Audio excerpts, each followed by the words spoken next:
Welcome to my show, Beauty and Confidence Within, where you can step into your power and radiate your own unique beauty from the inside out. Today we have Vicky Martin. How are you today, Vicky? I'm amazing, thank you. Wonderful. So, Vicky is a permanent makeup artist who has a passion working with breast cancer survivors after their journey to make them feel whole again. She also teaches the mind method, which teaches artwork, which covers the mind and the body and how to empower a woman when you're working with her. She's a motivational speaker, and that's why I wanted her to come on the show. And a couple fun facts about her is that she's a stand up comedian and also a hypnotist. So, welcome, welcome, welcome, Vicky. I'm so glad to have you here. I'm so pleased to be here. Hey, A little bit sweaty today because I it's know we hot were in talking England. about how hot it is where you are and how cold it is where I am. So we're on opposite sides of the planet. But for those that don't know who you are already, can you please share a little bit about who you are and what you do, how you got into your work? Okay, cool. So years ago, about 20 years ago, I was an auditor for a large company, finding where they were losing money. And actually, it took a strange turn. It's another story. But I decided that I wanted to work really hard and reap my own results. So I took up permanent makeup, which then led me to do, actually, I started off as a tattooist, which then led me to permanent makeup. And then that led me into the medical field. I've always had a passion for the mindset and how the mind works, and I've studied it for years. I'm qualified in reprogramming the mind and everything, and it's amazing how the two areas come together, the artwork of the body and eyebrows and the body, but the mindset to truly believe in your own unique strength and beauty. So when I teach my classes, I teach how to empower, but also how to do amazing artwork. So they interlink beautifully. And here I am today. Yes, I love that. You're so right. You're so right. So, because when women teach about, tattooing art, they don't always teach us how to empower the client that we're working on. So, I love that you tied both of those together. So, how can you tell us a little bit about how you can portray beauty and confidence to your clients and your community? How do you do that?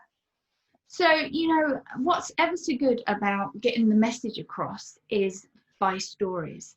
So I actually talk quite a lot to my clients and explain stories on how people have overcome things in life and found the strength within it. But also, I think how you portray it is how you represent yourself in a treatment room. And I would like to think that by showing up and being the best version of yourself in a treatment room with good conversation and science backed facts to everything that happens, people can't help but kind of fall in love with the way that the mind is and the passion and power as well, if that makes sense. Yes, it does. Thank you. So when you're working with your clients, what kind of experience do you want to create for them? Oh my goodness.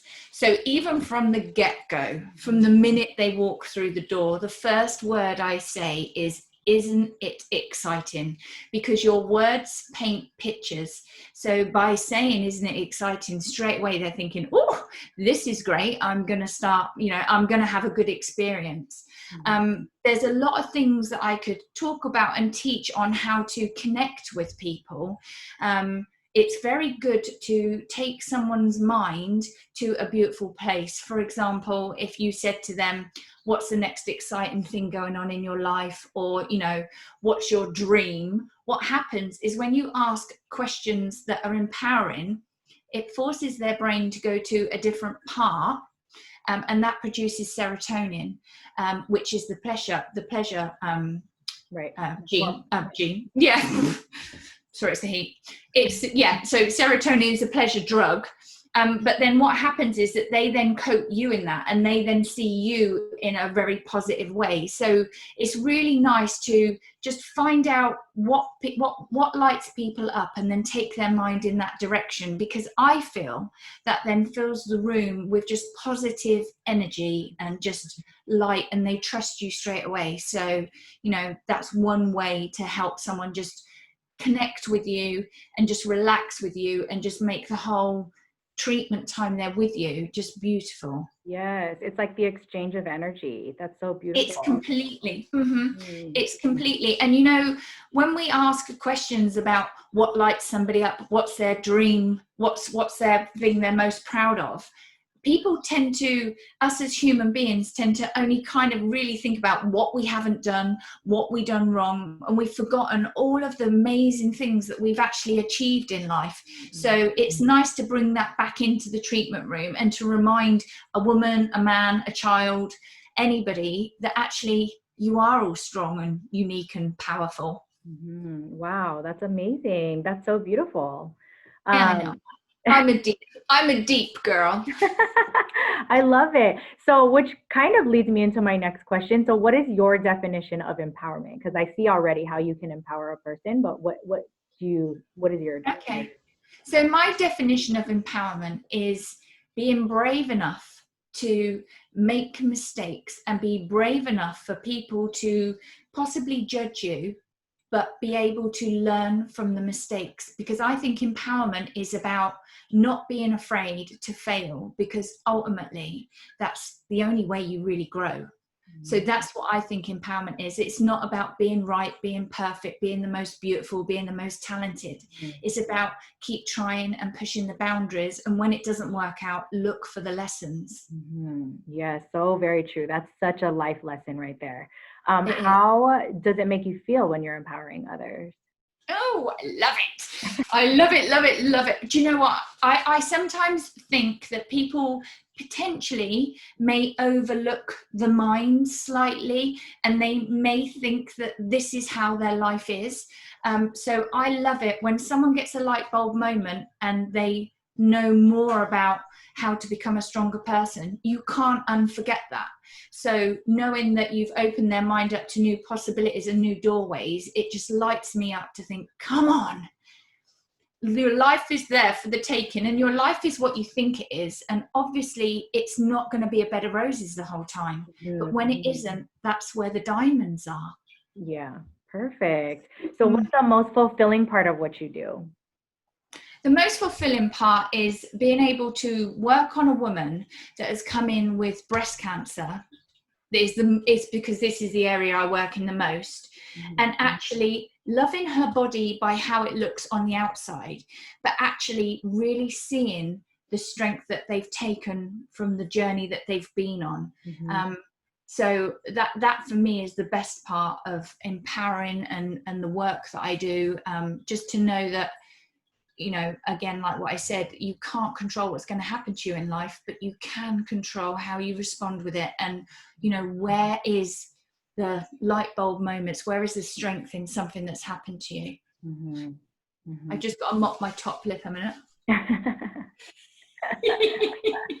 Woo! Yeah, so it's almost 100 degrees Fahrenheit where she's at right now. I'm Fahrenheit. So, and what is it, Celsius 37 you said? Yeah. Yeah. And we don't have air conditioning in England like you don't. And so when it gets, whew, I'm glowing.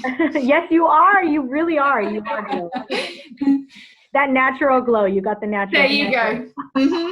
Okay, Vicky. So how do you sometimes when you experience your own fear and self-doubt, how do you push past that to step into your power? Okay, so there's some things that I could talk about on how to override that, and I think we may cover that a little bit later. Okay, cool. But I think the best thing to overpower it is, you know, our minds are very prehistoric, and our mind really likes to try to keep us safe. So when we're going to do something that's scary, if you don't act on it, as soon as the thought comes into your head, before you know it, your mind would have talked you out of it. So when you start getting that self-doubt, you have to keep a vision on the goal and what it is you want to achieve, and just override it, because if it doesn't work out, you're going to learn. So, you know, at the end of the day, you push yourself forward for something, and two things can happen. You can fail and you can learn, or you can win and then you've won. So ultimately you have to stop that voice and just think, so long as I go into something that comes from the goodness of my heart, then just go for it. That's what I do. Yeah, I feel like everyone experiences that. You're totally right. Like before you know it, we like talked ourselves out of our own like dreams and goals and risks that we want to take. So I feel like that's very important to override that. So There's a very good woman, you may know of her, called Mel Robbins, and she has a method called the 5-4-3-2-1 method. It's a really good, she's got podcasts, it's on YouTube, and she's got a book. But I like the way she thinks, because she says your intuition will kick in and say, you know, you should really make that phone call so that you can organize a summit, for example. But within 5 seconds, the self-doubt will come in. So she has a rule that when the intuition comes in, if you count back 5, 4, 3, 2, 1, you stop the part of the brain that starts the negative belief, and you just have to pick the phone up, do the email, or take action. And then it's incredible what doorways will open from just taking that action. So so this is like the Mel Robbins way, but you know, it's very valuable, because sometimes you have a thought and you think, oh, maybe I'll do it later. yeah, But you just have to take action, because it's just, you've got nothing to lose. What's the worst that can happen? exactly. And it's a simple method. Just count from 5 down to 1 and just go for it. That's awesome. Yeah. I love that. So how do we create certain beliefs about ourselves? Okay. So when you're very young, and from the age of 0 to 9 years old, you are just downloading information. You're like this blank computer, that you're in this hypnotic state until you're 9 years old. So everything that you witness, everything that you see, the way that you've been treated as a child becomes your belief. Even if, say, your parents said, oh, you're stupid, or you can't do that, you're not clever enough. They didn't mean it, probably, but ultimately you then downloaded that as a belief. And then you're an adult and you're still carrying this around with you. And there's a very good story actually about an elephant, and there's a baby elephant that is in the circus, and he was very small and he had a rope tied around his leg. Now, as a baby elephant, it tried to break this rope and the rope wouldn't break. Then when the elephant grew up to be an adult elephant, he could have literally pulled the rope, took the tent down, he could have completely just dragged the whole circus away with him. But because as a child, he learned that he couldn't break this rope, he never bothered as an adult. And that's what we are sometimes like as adults, with beliefs that we can't do things. So the best way to override it is either repetition. Hypnosis is really good. The control system that I've learned, which I believe you have Tim coming on in a week's time, who's my most incredible mentor. There is ways of changing a belief by hypnosis, or by what Tim does, or what we do is subconscious dominance. But the easiest way to do it is through repetition. And the best trick that I teach, and the most simplest trick, is to get your mobile, set alarms, morning, lunchtime, and evening.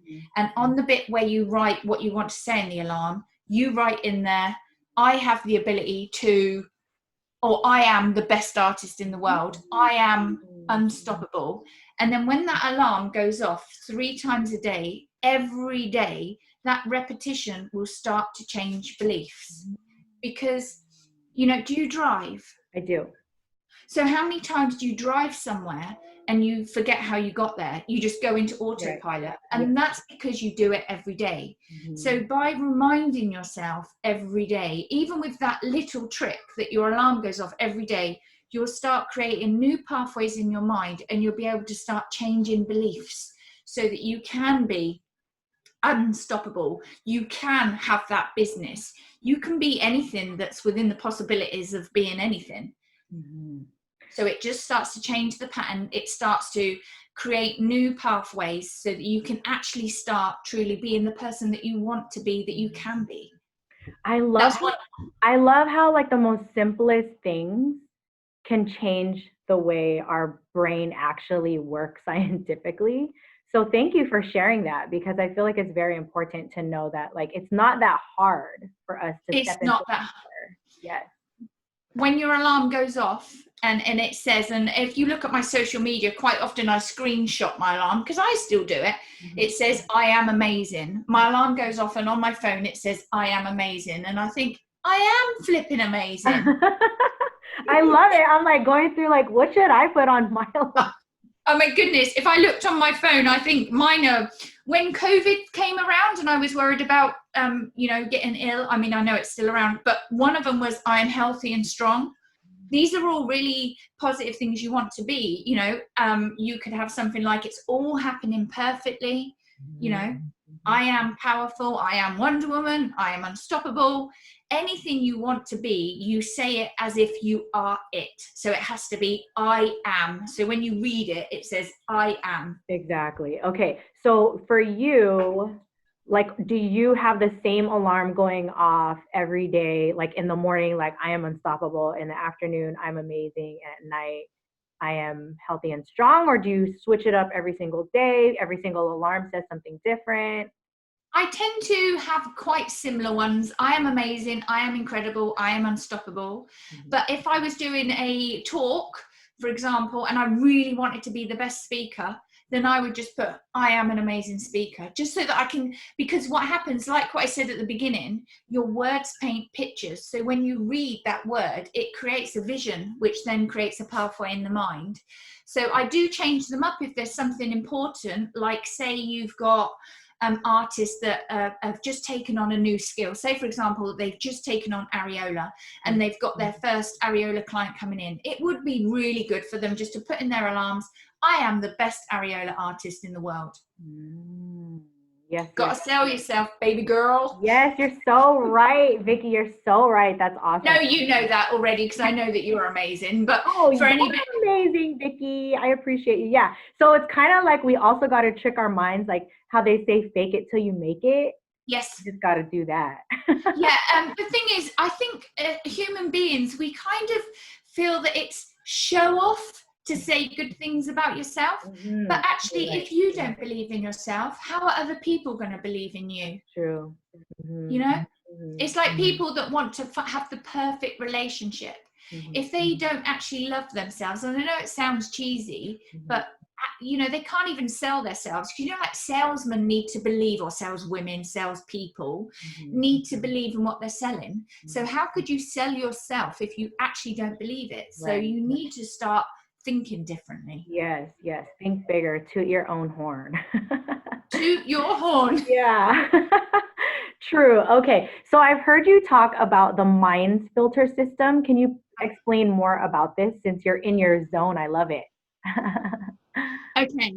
So I am quite airy-fairy as well, and I do believe in the universe energy and everything else, but I also am aware that a lot of people want science backed.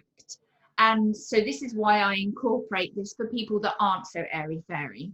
So your mind can take in 2 million bits of information at any one time. So if I said to you, Tiffany, how are your feet feeling in your shoes right now? You can feel how your feet are feeling in your shoes, but because it wasn't important to you, you didn't notice it. Right, exactly. So what happens with our mind, if it actually absorbed all 2 million bits of information, your head would just go and it would explode. Right, yes. So your mind only notices what you think is important. So I think your mind has a filter system. So an example of this would be, you become an eyebrow expert. Now, all of a sudden, your mind has made eyebrows a filter and you notice everyone's eyebrows. You buy a new car, you've never really seen it before. You make this car becomes important in your mind. All of a sudden, you see this car everywhere. You want to have a baby. It's so true what you're saying. Yes. It's like we're more aware. But what will happen is if you have a filter in your mind that says you can't do this, then your mind will notice all of the evidence to prove that. If you have a filter in your mind that says it's okay, if it doesn't work out, there's a lesson there, your mind will start looking for the lesson. So quite often, I did have a client that come into my treatment room and I asked her how she was doing. And she said, this was an eyebrow client, by the way. She said, poo, I won't swear. She said, poo, life is poo. Really? And I said to her, well, I wonder why. Because if she's got a poo filter, that's all she's going to see is poo. Right. You see what I'm saying? Uh-huh. So quite often I will hear conversations and I will notice that. Whereas I have a filter system that says, people are beautiful, you're on a journey, and you know, there's so much kindness around, and that's what I see, and that's what I'm in tune to.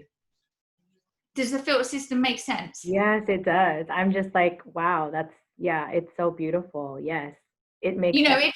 if you have a filter system that your partner has cheated on you, your mind is going to notice every time your partner puts their phone face down. Whereas if you were confident and loved yourself, you wouldn't even care. Right. Because your mind wouldn't even notice it. Yes. Okay, yes. So how can we create new filters for ourselves? Okay, so the easiest way is to write down what you want. I'm a big believer in writing down your goals and writing down your dreams. Even just having a book by the side of the bed and just writing down, I want to have whatever car, or I want the business that you want. And then when you look at it and start going in that direction, you start creating a filter. But you have to keep, like, mood boards are good, you know, just writing things and putting things up, because the more you see things, the more you start creating filters. You know, I used to do a lot with you know, dry wipe pens. Yes. That's exactly what I'm thinking in my head right now. When you're like, write it down, I'm like, okay, I gotta go and write it down on my board. You could write it on your mirror in the morning, so when you're brushing your teeth, you're looking at. Yes. But some people don't want the whole world to know their goals, so you know, if you wanted it still private, you could just have a little book that you look at a couple of times a week. But even by writing down your goals, that connection with paper puts it in a different place in your mind. So it's just about having clarity and a vision to what you want. Because if you say, I want to be happy, it isn't clear enough for your mind to create a filter, because you could be happy eating a donut and then the job's done. Do you know what I mean? Right. It needs to be specific as to what, as to what makes you. And you know, this isn't, you could even write it on your phone. You could put it in your alarms. You could put it in your alarms on your phone.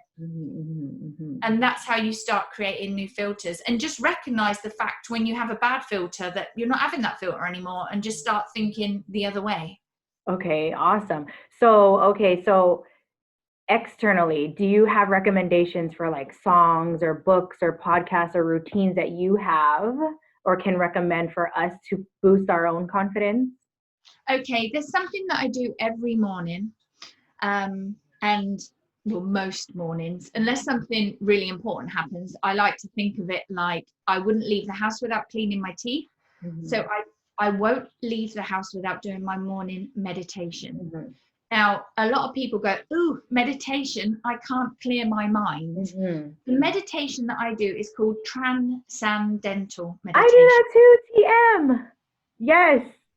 So you allow everything in, because your mind is like, well, you will know this, your mind is like a computer screen. And if you've got too much going on, you've got like Siri open, you've got PowerPoint open, you've got this open, you've got that open. And then when it comes to doing an email, the computer screen can't handle it. And that's what your mind's like. Now, I don't know if you do this, but I've incorporated this into mine. So obviously we repeat a word and you allow things to come in, don't you? Well, on mine, I allow things to come in because it's like a loop that's trying to close. It's like trying to shut those screens down. Now, what I do is I have a pen and a piece of paper, and when something comes into my mind, I just write it down. So that, I should start doing that, because when I feel when I meditate too, like creative ideas pop into my mind, like, okay, I should do that. I should write it down, but I haven't. So I need to. I do it like with my eyes hardly open. Right. Like, okay, and I just write it down, and then I go back, to it. But I feel like it's because then I feel like it's your mind closing that loop, going, because I've written it down on the piece of paper. When I finish, then I only do 10 minutes. I don't do like hours and hours. Yeah, exactly. Yeah, but I don't know if you feel the same. I feel like I have so much more clarity and control, so that I then know what I need to do, and I'm not like, oh, got to do this, got to do this, got to do this. So I know for TM, we should ideally be doing it twice a day, morning and night. I know. You do? Oh, just one day, one time. I don't. You are supposed to do it morning and night time, but I heard that if you do it at night time, it can wake you up, and I tend not to. That kind of makes sense because you feel refreshed after you meditate. So what I do at night time is I lay in bed, because there's another guy that I really am in awe of as well. Have you heard of Dr. Joe Dispenza? Oh yes, So he talks a lot about your vision of the future. So how you vision your future, you've only got the record of your past as a judgment. Is this making sense? So he likes you to, in the morning, lay in bed and vision your day going perfectly, like, because if you don't do that, you're only thinking about maybe when it doesn't work out. But he also likes you at nighttime to lay in bed and think about everything that you've done that was wrong. Because then if you recognize what you've done that's been wrong, like say you lost your temper, or say you just behaved badly, we are human. But by thinking about it, you recognizing it goes into a different part of the brain, and then you learn from it. So the next day you start with a new learning. Okay, that makes sense too. So that's what I do at night time. So I lay in bed and think, what did I do today that wasn't my best moment? And then what can I learn from it so that I don't do it the next day? Okay. Kind of mixed it up. I mixed the two together. Yes. I've been mixing up TM with guided meditations lately. Yes. So, and I mix with guided meditations too, since I'm not, we have thoughts coming into our brain, and it's just like random or whatever, or our brain takes us. With the guided meditations, we're just following along. And even then, like, ideas can, spark as well. So I like alternating between the two. So I have some recordings of hypnosis. Hypnosis. Hypnoses? What is the plural of hypnosis? Hypnosis.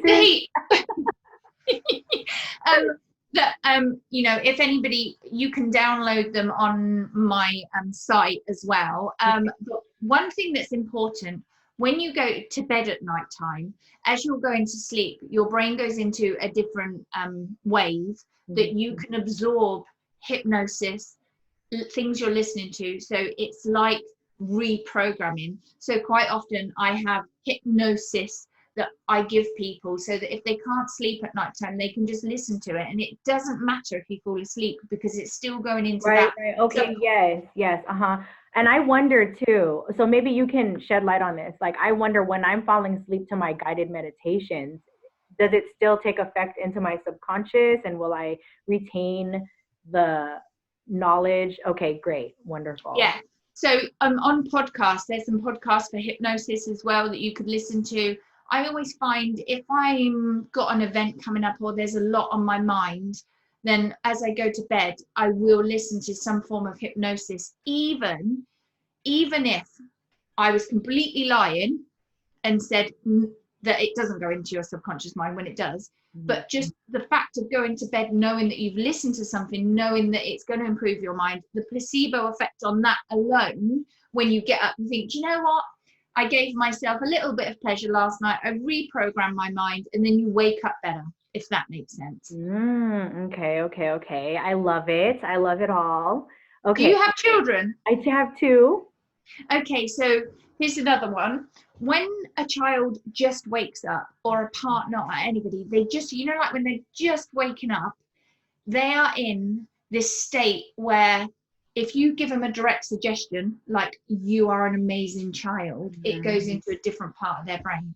So my son, when he wakes up, he's 17 now, I'm talking quietly just in case you can hear me. I always say to him, just as he's waking up, I go, you're amazing, and you have the ability to achieve anything you put your mind to. And he's like, Mum, why do you keep talking to me like that? And I'm like, it's fine. It's fine. I'm just trying to reprogram him. Aw, I love it. When my son, I still co-sleep with my 3-year-old. So when he wakes up in the morning, I tell him like, I'm like, you're so beautiful, or I Oh, love amazing. you. Yes. And in the past couple of weeks, I've been really getting into the guided meditations, and I used to do it on my own, but now I like falling asleep to it.